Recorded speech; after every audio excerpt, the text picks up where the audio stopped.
कादिर पंहिंजी कुदरत सां थो जग खे हलाए।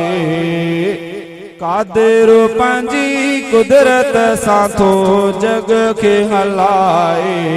जग खे हलाए थो रोज़ी सब खे रसाए। जग खे हलाए थो रोज़ी सब खे रसाए। कादिर पंहिंजी कुदरत सां थो जग खे हलाए। कादिर पंहिंजी कुदरत सां थो जग खे हलाए। काथे पाणी अणखुटो आहे, काथे ऋण पटु रेतिया। काथे पाणी अणखुटो आहे, काथे ऋण पटु रेतिया। काथे वरी थी पोख पचे पई जॾहिं मींहुं वसाए। जॾहिं मींहुं वसाए थो पियो रोज़ी सब खे रसाए। कादिर पंहिंजी कुदरत सां थो जग खे हलाए। कादिर पंहिंजी कुदरत सां थो जग खे हलाए। पाणीअ ते आ धरती बीठी थंभो न आसमाननि खे। अल्लाह अल्लाह अल्लाह शलबा झपवे जेॾो तुंहिंजो नाम बाझ बि ओॾाई मंगा। जेॾो तुंहिंजो नाम बाझ बि ओॾाई मंगा। रिय थंभे रिय थुणिए अल्लाह ओ तूं छपर तूं छांव आंख जाड़ो कहाँ। ओ तोखे मालूम सबकी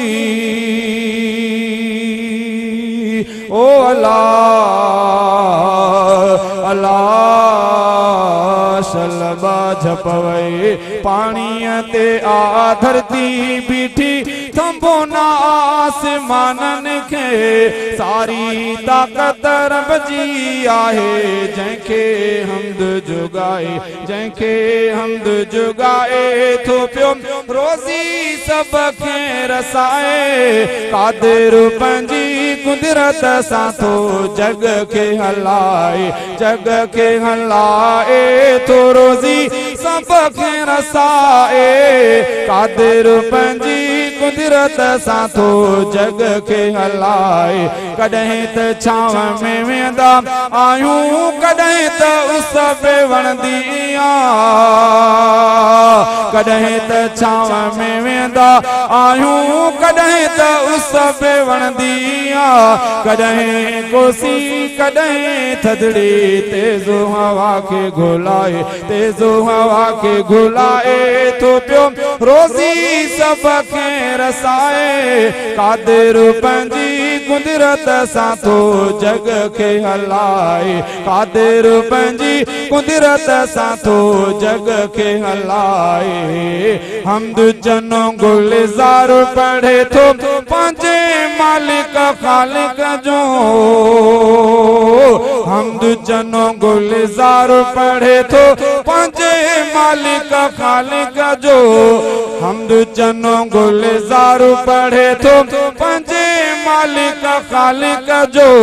सर्दी गर्मी में थो जेको फल फ्रूट खाराए। सर्दी गर्मी में थो जेको फल फ्रूट खाराए। फल फ्रूट खाराए थो पियो रोज़ी सब खे रसाए। कादिर पंहिंजी कुदरत सां थो जग खे हलाए। कादिर पंहिंजी कुदरत सां थो जग खे हलाए। जग खे हलाए थो रोज़ी सब खे रसाए।